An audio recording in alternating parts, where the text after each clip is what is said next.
G'day, Peter here.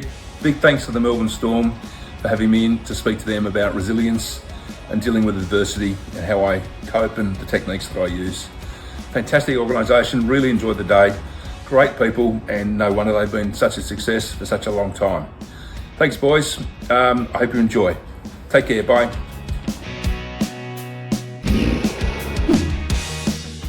Thanks very much for having me along. I think to establish my credentials, I'll talk you through my illustrious rugby career, which has lasted 10 minutes of a touch rugby game about 20 years ago. When I was at work, we had a work team, and I'm an AFL guy, and throwing the ball backwards, how fucking hard can it be? Well, turns out it can be pretty fucking hard. About 10 minutes in, after running from wrong position A to wrong position B, I did my hammy, and lying face down in the mud, I could hear a set of cheers and a set of groans. It was my teammates doing the cheers because I could finally fuck off, and it was the opposition doing the groans because they saw a cricket score coming, and unfortunately they didn't get there because I let them down by leaving. So that's my career in any form of rugby. So as I say, it's important to establish your credentials up front. I sort of fell into I call it my MND career. So Roscoe said banking for a long time, and then I retired in 2019 due to my health. It evolved over time, but I demanded of myself really early on that I adopt and keep a positive attitude to everything I did. And this wasn't going to beat me. And you know, we all know how it's going to end and whatever, but I couldn't care less about that. It's all about living for the now and just making the most out of your life. I was invited on a podcast and with a bloke called Nick Bracks, and he's specialising in mental health, and it really helped me sort of get myself together in terms of mental health and how I needed to be in myself to make the most of the situation I was going to find myself in. And from there, I was on another podcast, and the guy said to me, "It sounds like you've chosen to be happy." And I sort of didn't get that for a bit, and I wrestled with it, and I thought, yeah, no, it's true. I have chosen to. It's an actual choice to be happy. So that was a real milestone for me. That drove a lot of what I did, and you'll see on the video there. I actually sign off some of these videos I do with I Choose Happiness. So it became a mantra for me, and really important in my life to be happy and adopt something. You know, everything I do around that. As a part of this journey, I've done some work with Fight MND, and I've done some work with MND Australia.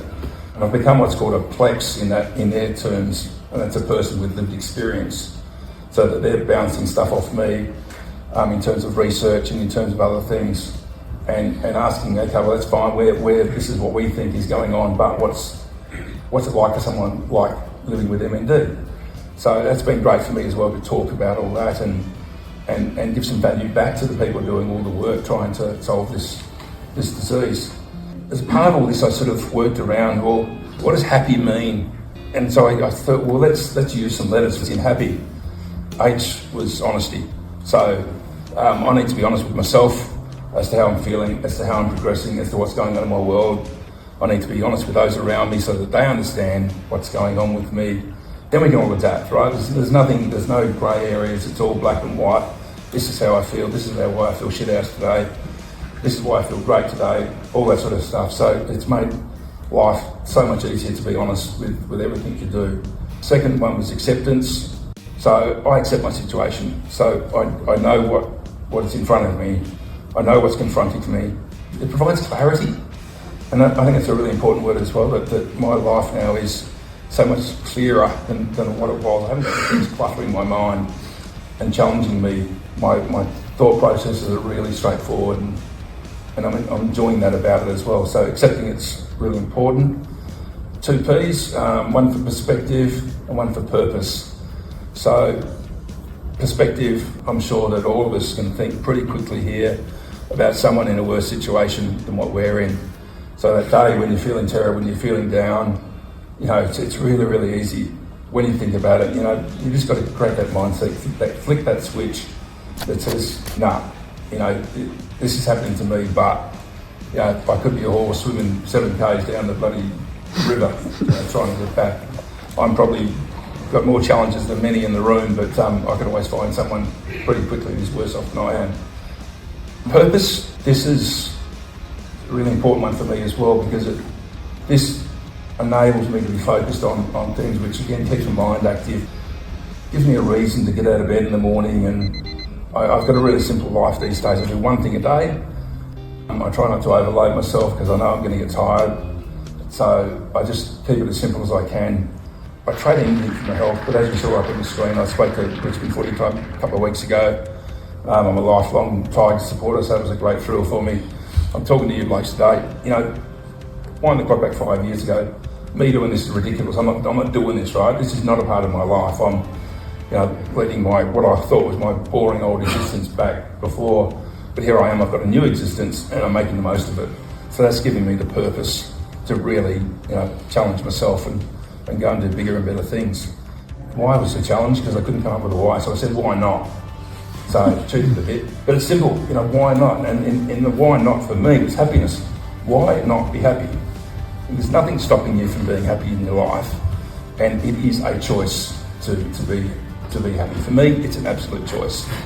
It sounds a bit abstract and a bit hard and everything else, but when you simplify your thought processes and be grateful for what's going on around you and embrace the challenges that you have in front of you, then why not choosing to be happy is a pretty easy process.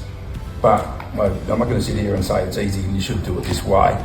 All I'm doing is telling you what's worked for me, and hopefully that helps, and some of this can rub off. A mate said to me a while back, this is all great, but how do you know you're not faking happiness? I thought, shit, that's a really good question. How do I know I'm not faking happiness? So I got my own little measurement going, and what I ended up coming up with, and it's a visual thing, so bear with me, but if you just make a circle with your fingers, and if your fingers are touching, you're happy. That's why I call it my happiness loop. You're completely happy with everything going on in your life because your fingers are touching, and it's a complete circle. Well, the reality is, that's great, but is it going to be the case all your life? It's not. You're always going to have something that's just gnawing at you or troubling you that's going to keep you from being entirely happy. And in my case, it is my health. It's a battle for me with so many things. So my loop's always going to be a little bit open. So I accept that. So what I do is I take the bit that's open, I pull that out and I park it over to the side and say, right, I can go and work on that. And now I can go and work on the bit that's keeping me from being completely happy. And that may be one thing, it may be 100 things, but at least you're able to isolate what they are and work on that. So I found that's a really valuable little tool for me to keep reminding myself and pulling myself back to, well, how happy am I? How wide is that loop? And guess what? That's gone. So now I can close my fingers again. So the rest of my life is good, it's complete, and it's happy. So that's great. So I need to continue to work on that because I need to continue to be happy. But the fundamentals of what makes me a happy person are closed again. So that's fantastic. You come off a loss through a game of footy for you blokes, and you got the shits. Of course you got the shits. You just lost the game. Your loop would be wide open at that point because you're not happy fundamentally. You come with one of those late wins and the opposite is true. Your loop's completely closed because everything's good in the world. But then it's going to open up again because whatever happens. So I just find it's a really good tool to keep on coming back to. So just to finish up, what's the message? The message is it's a choice in my case. It's a choice to be happy, and we do have the right to choose and we have the ability to choose. It's a crucial thing that to have that mindset of it being a choice to be happy is really, really important. It's my solution. Hopefully it helps in terms of imparting some of those learnings from me on. I don't pretend that this is the only way to do it, but it's working for me. So take that choice, realise the importance of the choice that you are making to be a happy person, to be happy in yourself, and then do what you can with it and really enjoy your life as best you can and make the most of it. So that's the message for me. So if there's any questions or anything, I'm more than happy to chat. It is my career now. I'm completely open about everything. There's no hiding from anything because it falls under the acceptance and the honesty bucket. So yeah, happy to have a chat with anyone as you need, or contact later. So really appreciate the time. It's important for me because I get this stuff out. I'm able to talk about it, and it gives me that purpose that I spoke about before. So it's not just me getting up here and talking. It's a really important part of my personal therapy to be able to get it out and talk about it. So really, really grateful for the opportunity. So thanks for your time.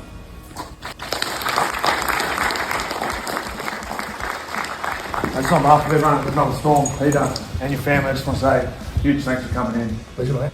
As a player, I've got a real big appreciation of you coming in, taking time out of your busy schedule. Obviously, it's difficult for you to come in and do things like this, and I think understanding you've had a big impact on everyone in this room, giving them inspiration, but also a reality check and a good understanding of how to live your life. You've done a great job, and you obviously got to care for others because you're coming out here and you're helping others. You're helping people with MND, with your work there, and I think your positivity is infectious. And I think as a playing group, we really got a lot out of you coming to talk to us. So thank you very much. Thank you for your family for coming out. We really appreciate it as a club, and thank you for coming.